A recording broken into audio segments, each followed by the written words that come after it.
Moving on, we are going to get to our interview with Aimee Cringle and then our breakdown of the rookies who are competing on the women's side at the CrossFit Games here in just a second. But before we do that, we also want to thank another sponsor for today, and that is Thirdsy, the PM Recovery Collagen Protein that is going to change your life. It helps with recovery, but more importantly, it helps you get to sleep faster, stay asleep longer, and feel better when you wake up. It is, a collagen-based drink powder that helps with joint and connective tissue repair. It tastes fantastic. It has ingredients like magnesium, L-theanine, and GABA. They're included to help calm your central nervous system and help support deep and REM sleep. I've talked about this stuff ad nauseum. I don't get enough sleep. I get to bed late. I wake up super early. But because of Thirdsy, I get quality sleep. I feel good enough to roll out of bed at 4 a.m. and go hit the 5 a.m. class and feel pretty good throughout the rest of the day. I get to sleep a lot faster. I wake up less during the night, and I cannot say enough good things about Thirdsy. You can scan the QR code on your screen or go to thirdsy.com, use the code TEF, and you will save 20%. And yeah, they make a great product, and I am an absolute believer in stuff. I panic if I don't have it with me if I'm on the road and I got to sleep. I'm like, well, guess we're not sleeping tonight, Thank God for their travel packs. Yes. I have to just stow those away, and just forget about them, kind of like you do with that, $20 bill at some place in case of an emergency. Oh yeah, that's smart. Go to the bag right now. They just stay in my suitcase. The whole bag of the individual packets, they stay in the suitcase. Yep. Very smart. Thirdsy.com, TEF is the code. Save 20%, improve your sleep and recovery. Lauren, you were fortunate enough to sit down with Aimee Cringle, who is making her first appearance at the CrossFit Games. She's been in the space for a while. We've seen her compete at pretty major competitions and was able to get to the games out of the Europe semifinal. What'd you learn about her? Yeah, so she's an open book. She finally has learned how to start believing in herself. That was one of the missing pieces for her, she said, is what was between the ears. So she's really been working on mindset. She also has a love for breakfast buffets, which I think we can all relate to. And she spoke about her latest magazine. She was recently in Women's Fitness and has some really positive messages for women in sports. Okay. Well, let's get to it. Here's Lauren's conversation with CrossFit Games rookie, Aimee Cringle. We now want to welcome Aimee Cringle, finished 5th in the European Semifinals. Congratulations, punching your ticket to the CrossFit Games in your rookie year. Thank you. Thanks. Yeah, I am. Super pleased, super happy. I'm just enjoying this next bit now. Yeah. At what point did it finally sink in that you had finally done it? The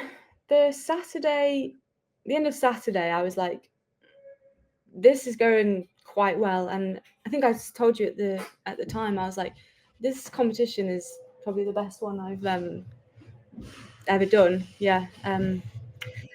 Everything just kept going quite smoothly, to be fair. And I was like, yeah, quite surprised. When you looked at the programming before you actually were there in person for semifinals, did you have an idea that, okay, this is going to be the year, some of these are going to be really good events for me? Like, what were your thoughts, what it looked like on paper versus the reality? When they came out, I was like, I've been working on my legless rope climbs and ring muscle ups and handstand press up. Well, there's no handstand press ups in there, but those things mainly. Oh, and snatching. And I was like, if I can execute on the day, Fraser, my coach, was like, I don't see why you can't do it. And not just top 10, like fight for higher. And yeah, I surprised myself on what I did out there, to be fair. Yeah, so it got to day 2 and I was like, this is going really well. But you're in the midst of games training right now.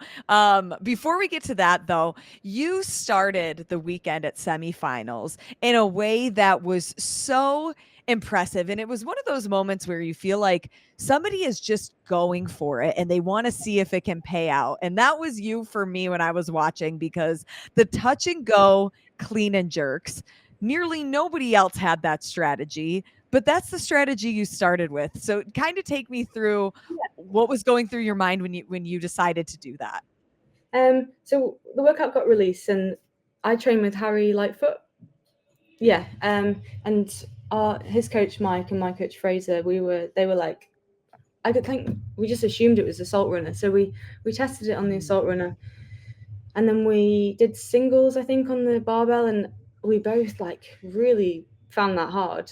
And then we did like a different version on the road when it got released, and then they were like, if you're not moving, you're kind of wasting time.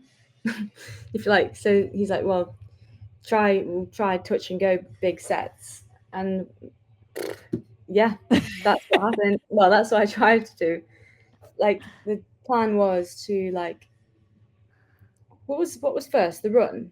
Was the run first? Yes, Yeah, because you would end on the clean and jerks. Yeah, so like steady-ish 200. I guess the first run was a bit different because we were fresh. So run 200, build faster for 600, no, 400, then cruise in again for the 200, and then ready to pick up that barbell. So that was like the plan for the whole thing. But that was one of the hardest events I've done, I think because I know, well, running is kind of my thing. I know I need to push it. Mhm. Yeah, and like that barbell, it's not a weight you need to, like we can just move it. And I am surprised more girls didn't touch and go, because there's plenty of stronger girls out there than me. Yeah, but I mean a few did, I think, just here and there. But I am surprised more didn't throughout. But I think the difference is the other athletes across all the semifinals that went touch and go, most drastically fell off. You were still able to go toe to toe with Gabby and finish second overall. So it worked in your favor a bit. Pardon? Well, sure. but overall, you were still able to get a second place. Yeah. Round three, up to round three, I was like, oh, this isn't too bad. And I was like, round four, this is bad. This is quite bad. I couldn't like, normally I do love a run. And I was going out for my fourth run, and I was like, oh, my like feet are going a bit numb, and oh yeah, as if I've got 2 rounds to go. Yeah, but it was good. Yeah, it went off with a good start, I guess. So can't really complain too much. And coming second to Gabby, that was I was like, I can't complain, because she is a very good runner and very good at everything. Yeah. What did she come at the games? Was she at the games? I think she took Gabby 4th or 5th. Yeah. So I'm just so pleased to be like even up there with those girls. And it was she was 4th at the games last year. Hampton Walk one. Our names were getting called out, like Horvath, Rover, Tall, like Kringle, and I was like, as if my name is like with those girls. Yeah, it's I was like, maybe you just need to trust yourself more, kind of thing. Yeah, it was good. Very good weekend. Looking specifically at Europe, it's such a competitive field. Those spots were so important, especially knowing that there were a handful of women who have qualified for the games before that didn't make the cut this year. But for you, this was your 4th semifinals, the 3rd as an individual. Third as an individual. You've been so close year after year. What is your why, or what is the thing that keeps you going to finally have this moment going to the games as a rookie? I think because I enjoy it so much. It doesn't feel like I'm like those years I have missed out. I kind of knew I wasn't ready. Like when I've missed out, I've been like, okay, I haven't been good enough.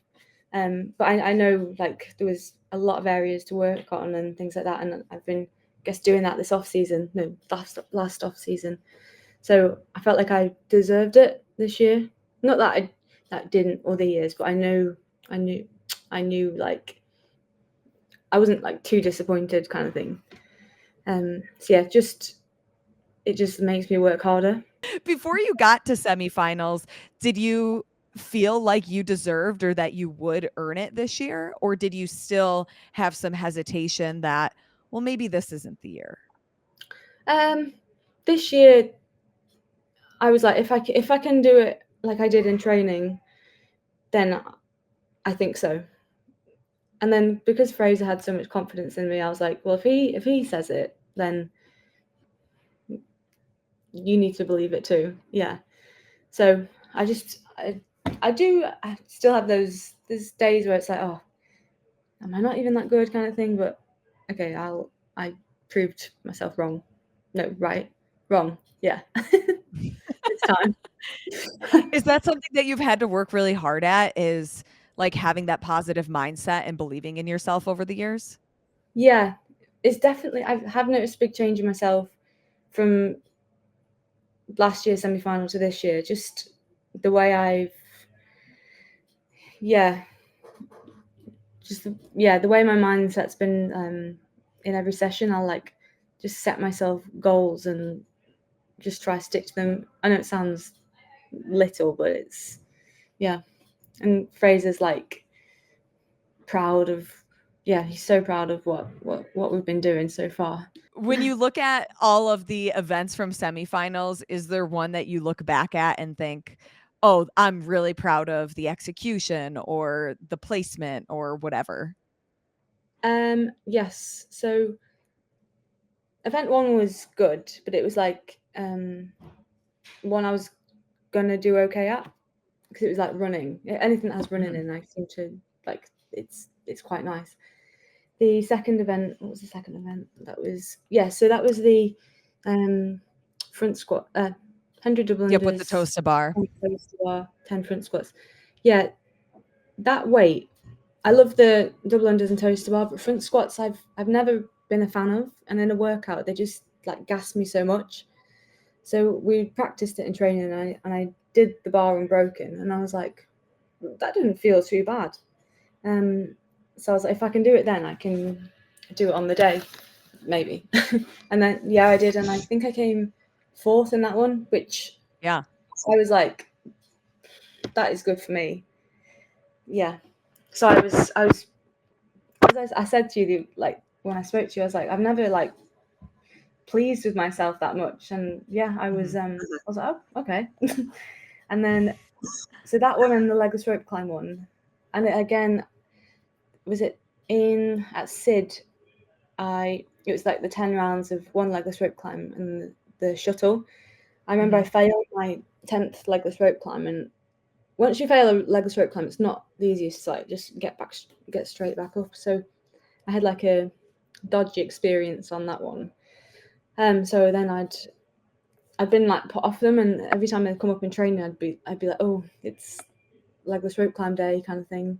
Be a bit nervous for them, but the event went probably even better. Every rope climb was like great. Yeah, that was the funnest event, I think, of the 6. Yeah, I really enjoyed that one. Yeah. What are Sorry. when you were in training and you're thinking of all of these different things that you are working for and trying to improve on, is that one of the movements that you've seen like the biggest gains from, or is it something else? I do reckon them and ring muscle ups. Ring muscle ups, I used to be. There's a video on my Instagram actually of like years ago. I'm just doing every rep, and it's like strict, and it's just a struggle. And to do the last workouts, ring muscle ups in unbroken, I was like, I think that's my PB, and that was after a bike. So I was like, legless rope climbs, ring muscle ups, and maybe even snatching. I think those 3 movements I've improved compared to what I was like, yeah, definitely. So if that ring muscle upset was your personal best, before you jumped up for them, were you thinking, okay, I'm gonna like intentionally break at this part, or was it a moment where you just felt so good that you weren't gonna come down? I'd done them. We'd practiced that event here at home, and I did them unbroken. I was like, well, because if I break, I just take a while to get back up or pick something back up. So if I can hang on, I will, and then I'll rest.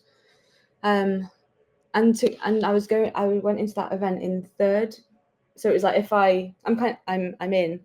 If I may as well go for it. What's the worst that can happen? So Fraser was like, yeah, just see how you go. And then I think I was second or third off the rings, and then the dumbbells got a bit heavy. yeah, they were just a little bit. I think for several people they felt heavy.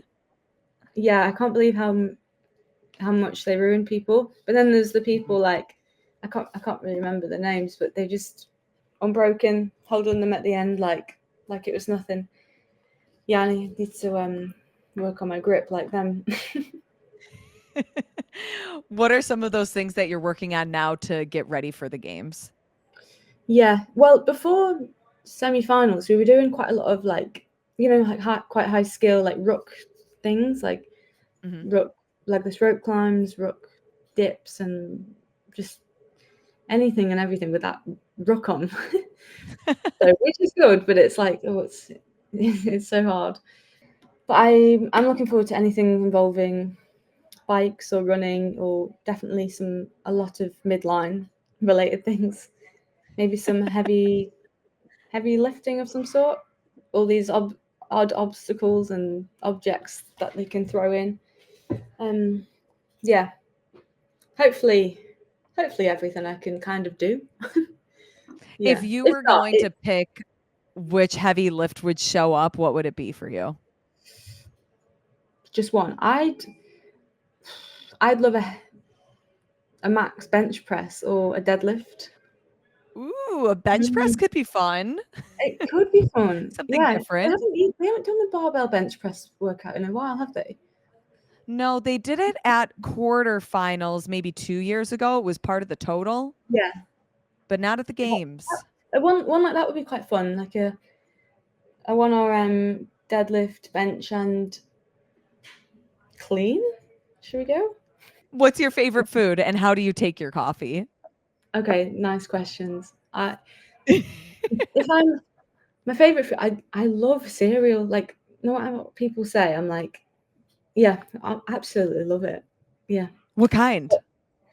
Any like granola and with like chocolate in is just the best. But I'd have like mixtures of all. Yeah. Honestly, so nice. But if I was going towards like something like off a menu, pancakes are lovely. Pancakes and just any sort of pudding. I just love like most foods, more like breakfast style foods. So I'm not like a. Were you able meats and so stuff? But did you get pancakes with the Buttery Bros when they were just out there? No, we good. French toast, like berry French toast. That was really nice. So anything along them lines, I'm like, I love, and I love being in a buffet. Ooh. Yeah, I know. I tend to have too much bacon when there's a buffet. Do you remember we were at Dubai when we did the? Yes. Yeah, we stayed the in buffet every morning. We stayed in this other hotel before the competition, and it was, I could have sat in there all day. Was it the one that had the pool on the rooftop? It was the Jumeirah Hotel or something, Jumeirah Resort along the beach. I can't remember what it was. Okay. Oh, it was I talk about it all the time. Yeah. The buffet was so good. yeah, literally. Apart from when I'm eating, and I like to make food as well, like granola and what else do I make? Some sort of banana bread and that type of stuff. Oat cookies. Why are you posting your recipes? I know. That is my little goal in life, to have my own little oat business or something. Yeah. Well, Oh my not gosh, my I only love goal. that. Not my only goal in life. But yeah, That's amazing. I've Amy's Oats. or It sounds nice. yeah, oats cereal, or I'm obsessed with protein bars as well. Yeah, out of all the foods out there, protein bars and cereal are like my protein bar, cereal, and yogurt. You were in Women's Fitness magazine. How did that all come about, and what was that experience like for you? Yeah, well, my agent James was like, "Oh, I've got this little thing for you." I was like, "Oh, well, that's cool." Yeah, so did the shoot for it at Gymshark, and they didn't actually tell me it was coming out. Like, I think it came out over the quarterfinal weekend, and they wanted Yeah. to keep it a surprise. And I was like, "Oh wow, I didn't actually know it was out. Everything's just going on at the minute." I was like, that's quite cool actually. Yeah. But yeah, it was nice to be on the front. Gymshark sent me a big frame with it in. So I won't keep that, but I'll send it to my mum. She might want it more than me. Yeah. No, but Imagine seriously, me- what a cool experience, and especially having it be this year, your rookie year, which they couldn't have predicted that, but it all Yeah. happened at once. What what was your favorite part about doing something like that? Like, was the photo shoot fun? Was like the interview portion cool? Like, what was the best part for you? The shoot was at Gymshark. I love going there. Everything's so like, oh my god, wow, as if everything takes place here, just in like the Yeah. studio. What's it called? Ecom. Yeah, so that was good. Had my I just love having my hair and makeup done. You just feel like really looked after. Oh, Then, you had a whole team doing that for you. oh yeah, and then you get lunch there, Amazing. which is also like a buffet. So With oats. best bit. Yeah, the lunches at Gymshark are something else. Yeah, that was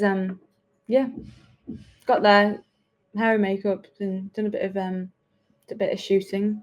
Yeah, saw some of the pictures, and they're like, oh right, you know, and you're just like, oh, is that me? That's actually all right. It looks like you, but I always think it's so interesting when you see any type of professional athlete with their hair and makeup done, because we're so used to seeing like maybe a little bit of mascara or your eyebrows done, but then like having lip gloss on and mascara and eyeshadow. And it's like, whoa, this is Yeah, so cool to see them in that light and with your hair done. I mean, these pictures are amazing. And I even love like the quote that they took from you: "I train to feel happy. The CrossFit athlete. I'm keeping it fit and loving it." What a positive message too that you're sending to like people who are grabbing this magazine and they're like, this woman looks so fit and she's happy and she wants to enjoy what she's doing. Have you, knowing that you're in the spotlight, do you ever think about the messaging that you are sending people that look up to you, or is it just kind of part of your second nature? yeah. I just want to like get it out there. Like, I don't feel there's days where because I posted something like that previously where I've like said on Instagram about like, because my body's changed over the years. I used to be like really lean, and now I'm stronger. people like, yeah, but I'm like, I am getting to be okay with that, because I'm like, it is about performance, and I'm like, I don't need to be super lean. Like, where is that going to get me, kind of thing. So I'm just trying to deal with like, okay, it doesn't matter if you're bigger, because it's just obviously working. Yeah, but there are days like I don't want people to think in the gym like, oh, I feel amazing today, because there are days where I'm like, oh, you know, when you just feel like, I do think a lot of girls think it. I know it's not just me, because people, yeah, when you speak to someone like quite close, it's like they're like, oh, I didn't think you'd think that. I'm like, yeah. Some days I don't take my It t-shirt off because I probably look a bit puffy kind of thing. And people are like, what? And I'm like, yeah. I don't know. I think it's one of those things that it doesn't matter like what your body actually looks like or what size you are. We can all at some point relate to not feeling like we look that great. And like you said, we feel a little bit puffier. We don't want to take our shirt off. And it's I think that sometimes if you have muscles and you have a six pack, people think you are never going to feel those emotions. Yeah. Have you been able to like relate with other athletes that like look like you too, and you know, you can still have those bad days? I was just gonna say, I've seen on Instagram a bit like a few other girls like say that, and I'm like, see, we're all like not the only ones thinking that, because I guess you only see a lot of the good things on Instagram, and you're like, that's why I want to say more, because I'm like, I don't feel like amazing either. Not that anyone said I look amazing, but you know what I mean. You look amazing. No. But yeah, it doesn't mean that we feel amazing every single day, and I think that that's superhuman. Yeah.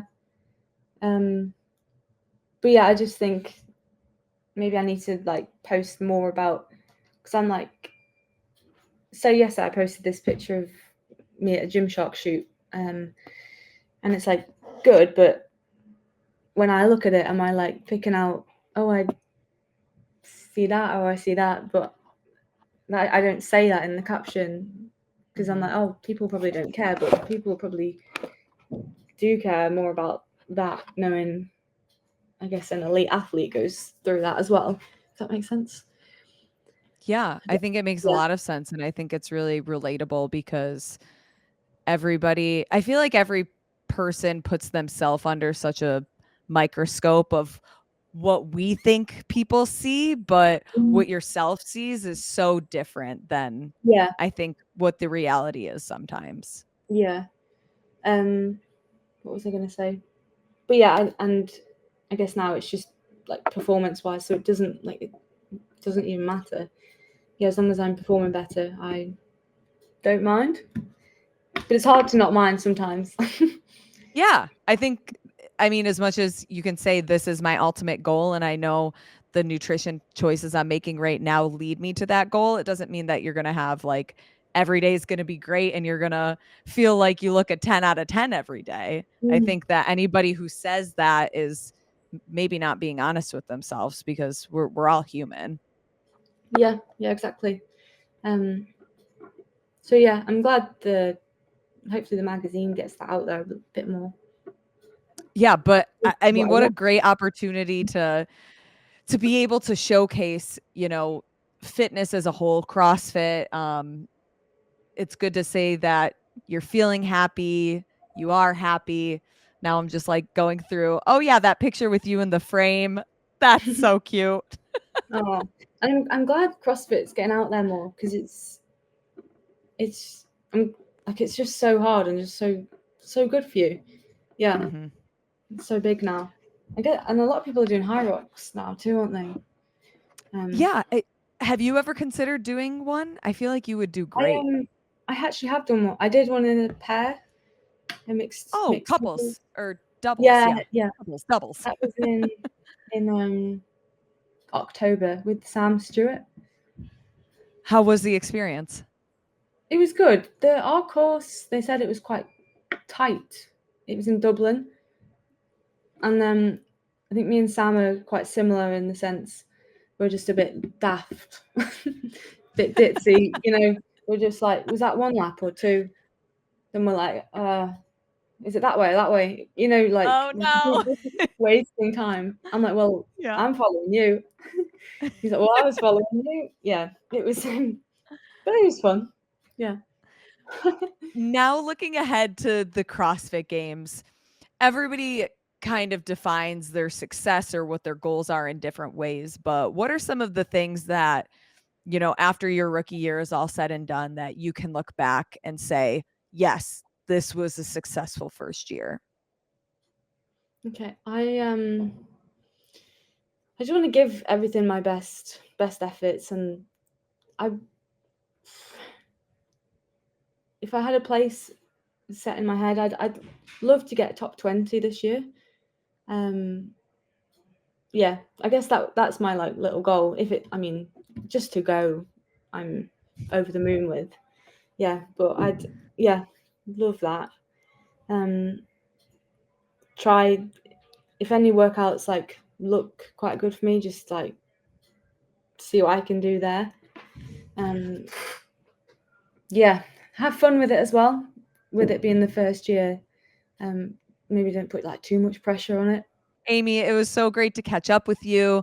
Thanks for taking the time to let us know more about Amy and eventually the cooking show that she's going to have about oats. We can't Yeah. wait for those episodes to release.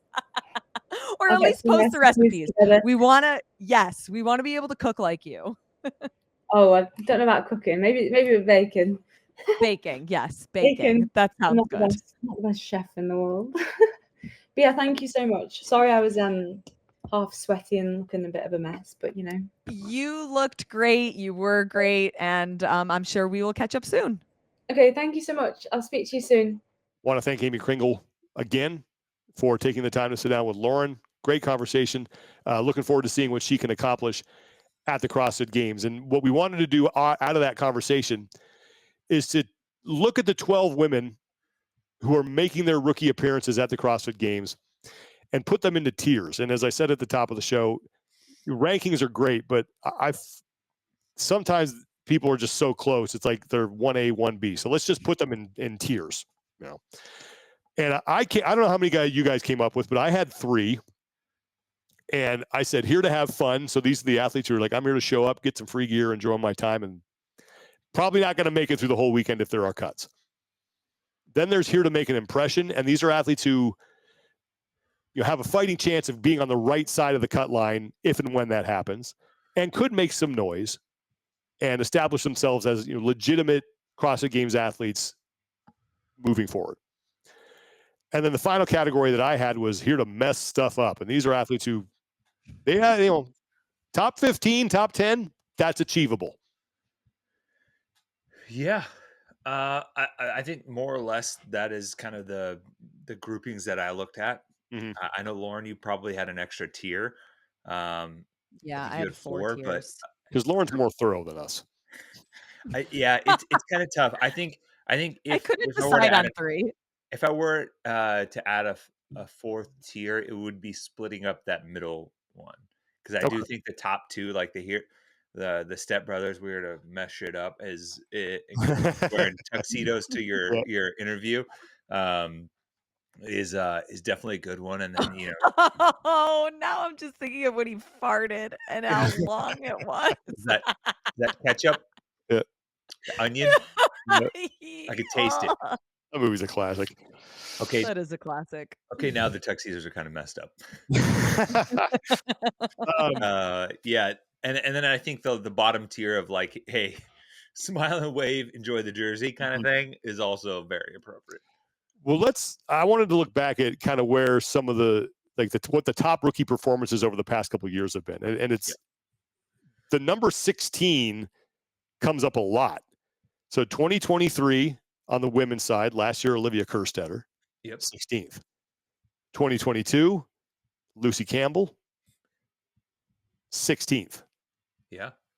And then 2021, Emma Carey, 16th, but she wasn't the top rookie.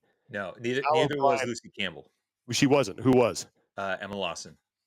But she was 7th, right? yeah, but I think It was the second year. Okay. but I think the point still remains is that's kind of like a top Yeah. the threshold for like top tier rookie performances. And Mal O'Brien was 7th in 2021, right? Yes. And within Emma's case and in Mal's case, 2 athletes that we knew were going to be good at the games, given what they had achieved so far in like the teenage competition. They'd been on the radar. Like those expectations were there. That is more what they did is more the exception rather than the rule. The rule seems to be knocking on the door of the top 15 if you're a rookie is a really good place to be. Yes. That to me, that's the upper echelon, right? Like obviously top 10, what Mal, Emma Lawson have done, like top 10 is more to the outlier of of things. But you also, even just if we're trying to like have a better, more standardized idea of what that looks like, I think it also applies to the men. You're looking at that top 15, 16, and what does it take, Yeah. and ultimately to get there. And for me, this is kind of rung true for all of those athletes for the most part. And even going to like Bailey Martin and Yella Host on the men's side, you need about two top three finishes. You need to be able to hit two relative home runs for yourself. That includes event wins. That includes a third, sometimes even like a third or a fourth if you do get an event win, and it averages out to about two top three finishes. All of those athletes had that. Bailey had it. Yella had it. Lucy Campbell had it. Mal had it. Emma Lawson had it. Olivia Kerstetter had it. So historically across the board, being able to have at least two events where you hang your hat on and you're taking home some prize money for that event performances is kind of the distinguisher there from, just making the cut to actually like, hey, we rung some bells here. And Do the you think days. anybody on the Go ahead, Lord. Do you guys think that anybody on the women's rookie side will have event wins? Ooh, that's tough. I don't think so. I don't think so either. And that is not from a lack of ability of the rookies, but because of the powerhouses that Yeah. you have with home run hitters from the vets.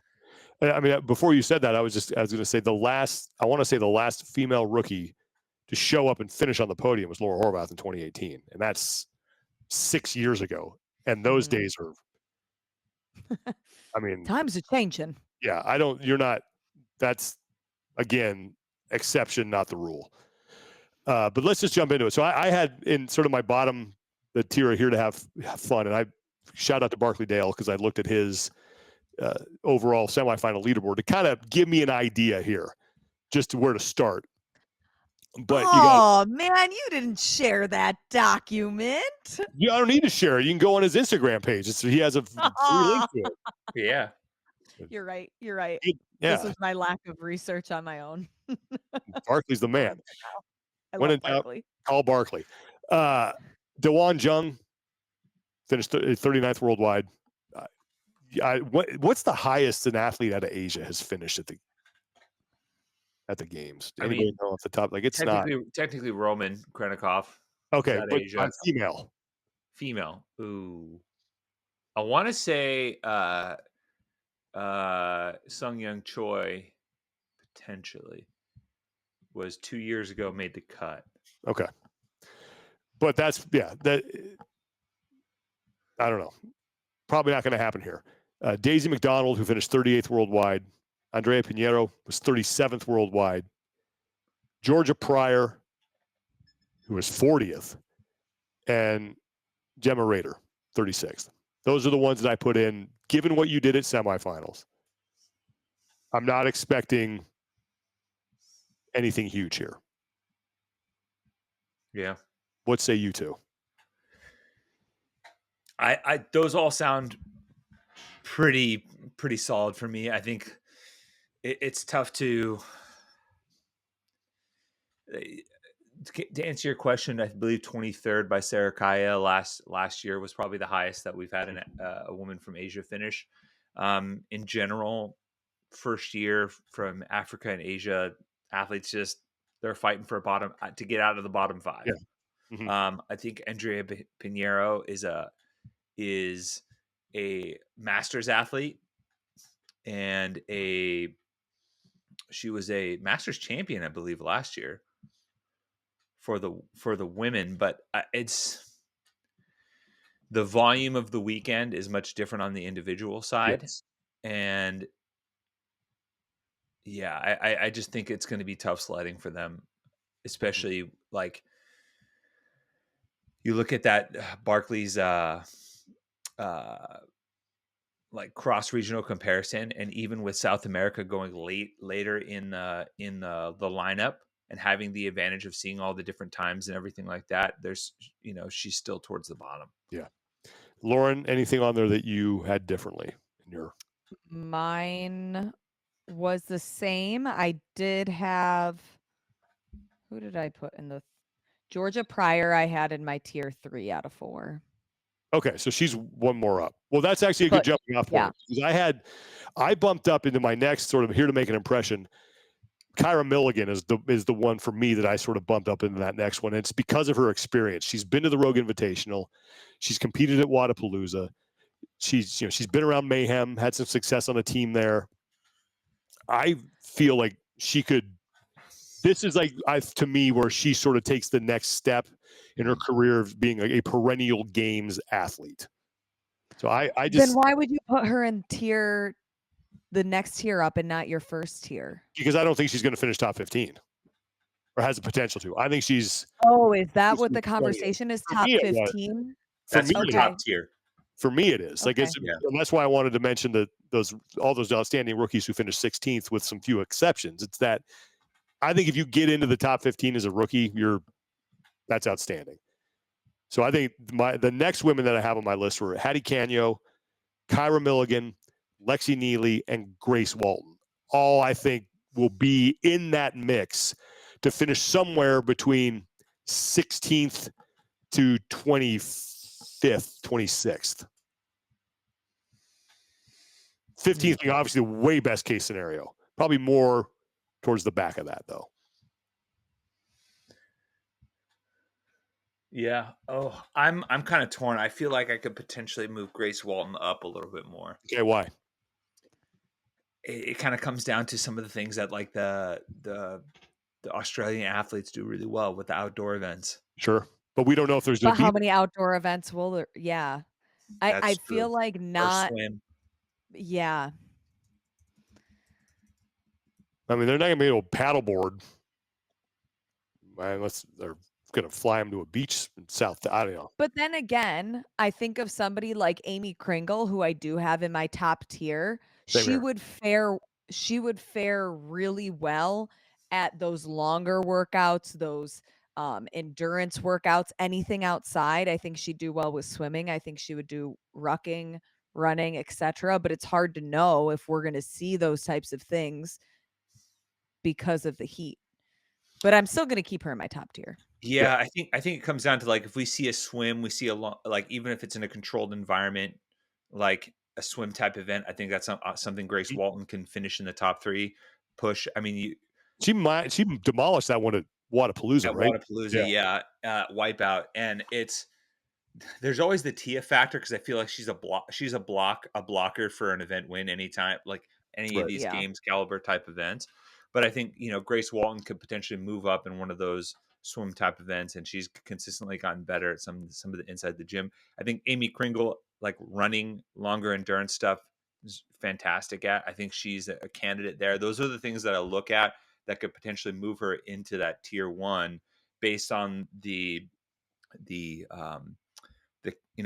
category that I mentioned of having 2 top 3 type performances to move you up in that. Mhm. So it's that's why those 2 athletes are more along the top tier type Okay. stuff for me.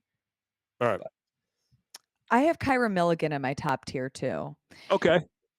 And I think from her experience, but also even though she was at the games on a team last year, I think there's something to say about being there and having your moment of, oh my God, like what am I doing?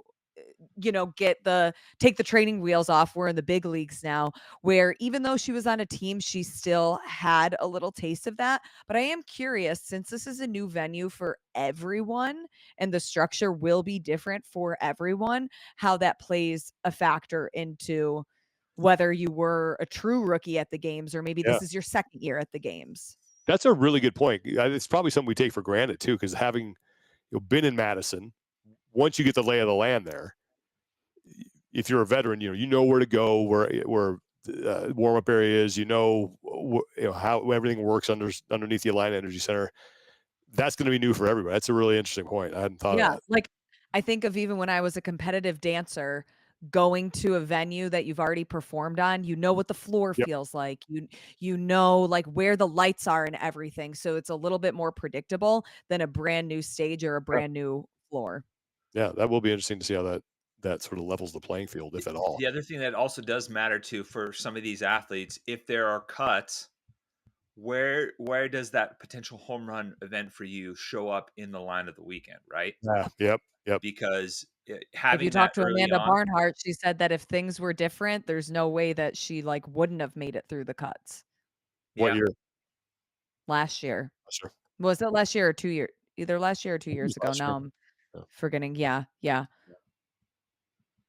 yeah, and she was right there and close.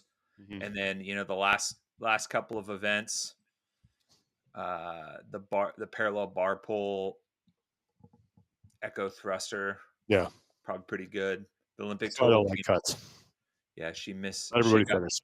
Yeah, she finished 24th. Mhm. Okay. You want to move on to now our top tier? There are Yeah, I three mean, in mine. I had the two women I had in my top tier were Amy and Grace. So that kind of Really? Okay. yeah. What about Claudia Gluck? Where do you I guys have have her her? there. Yeah, ninth. She was ninth worldwide out of semifinals. That alone shows me that, okay, you've got some potential. I put Aimee Cringle in there, and I put Mhm. Linda Kiesman in there. Ooh. Okay. Linda What- was what- 13th worldwide in the semifinals. Well, I also think with Linda and Claudia, just knowing the caliber of the athletes that they were competing against in Europe, and not, obviously the same could be said about what was last week, East.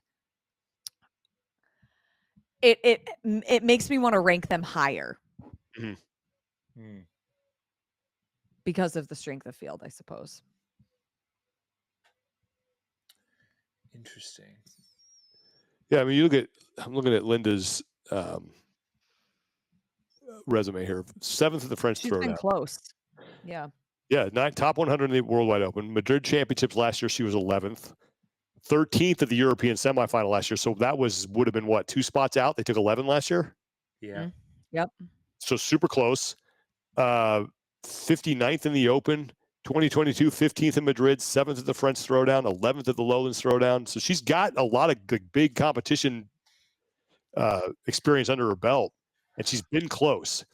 And that's the thing where it's like, when I look at some of these rookies, and this is really true on the men's side, especially in the East, when you look at the two guys who came out of there, Jack Rosema and Austin Hatfield, like they've been there forever.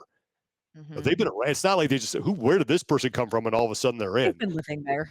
Claudia's got a long resume and has been, or sorry, Linda Kiesman has got a long resume and has been competing in a ton of places. Like this is not some flash in the pan. Like she's been building to this. So and given what she did at semifinals, and to Lauren's point, going week 1 and you still wind up top 15. Yeah. Yeah. That too. That's pretty impressive. Yeah. And not necessarily having any of those like bad finishes to their name is certainly helpful. Yeah. And then I would agree that if you're gonna put someone from like move up a tier, it's Grace. Yeah. So Because when we talked to Jeremy about her, Jeremy Austin, our good friend down there in Australia, it's like there's the strong belief in that she can do well. yeah.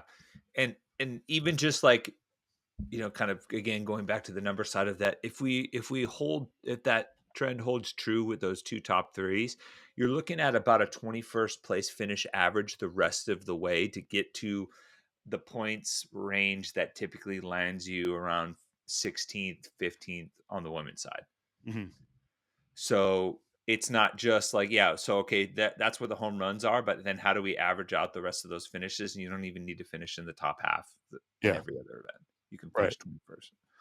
For sure. So that's about 40 points per placing, for which, for someone like Claudia and Linda that were a little bit more consistent in preventing the bottom half finishes and not seesawing, that's a good stat. Just can you bolster it with a couple of those top finishes to get you up there? Cool. Okay, anything to add? So when we talk about our athletes that we think can make the jump, I'm looking at Grace Walton, and I think Kyra Milligan probably has an outside chance there as well. Tommy, you think Grace, right? I think Grace. I think Amy. Mhm. you started kind of you're starting to come around on Claudia and Linda, I think Okay. a little bit. But I think Wh- there's going to be one or two in that 18 to 22 range. When I look at the overall leaderboard of the women going to the CrossFit Games, I can count 18 to 19 women that are veterans that are going to finish, in my opinion, ahead of all of these rookies. Yeah, I mean, that would be the safe bet. So I think for the rookies this year, because of the rest of the athletes, I think aiming to be between 20 and 25th for top tier. Ooh. Yeah. Well, I put a little higher than that because you just never know there's different things that you can do at the games that you see that may play better into some of these women's strengths that they didn't get to see at semifinals, and all of a sudden they're a little higher than they were. You thought they would be, and one of the veterans drops a little bit. But I would agree. I think, look, and I'll say it again, if you're a rookie and you wind up in 15th to 20th, you did a hell of a job. You make the cut through the weekend. Yeah, that given the Yeah. way the field is now and the depth and just the way that everyone's established, 100%. And then you build on that. Okay. Yeah, because I mean, there are athletes that haven't been, like, a great example of that is Maddie Sturt, who hasn't been back to the games in forever. It seems like forever. I Mhm. think it's one of the largest gaps between individual appearances that we've seen. I think overtaking what used to be China Cho, but she's still got a ton of games experience. And it's like, oh yeah, she's been to the games like 4 times already, 4 or 5 times, and there's been a 4 to 5 season layoff between the two, so there's hidden depth there. For sure.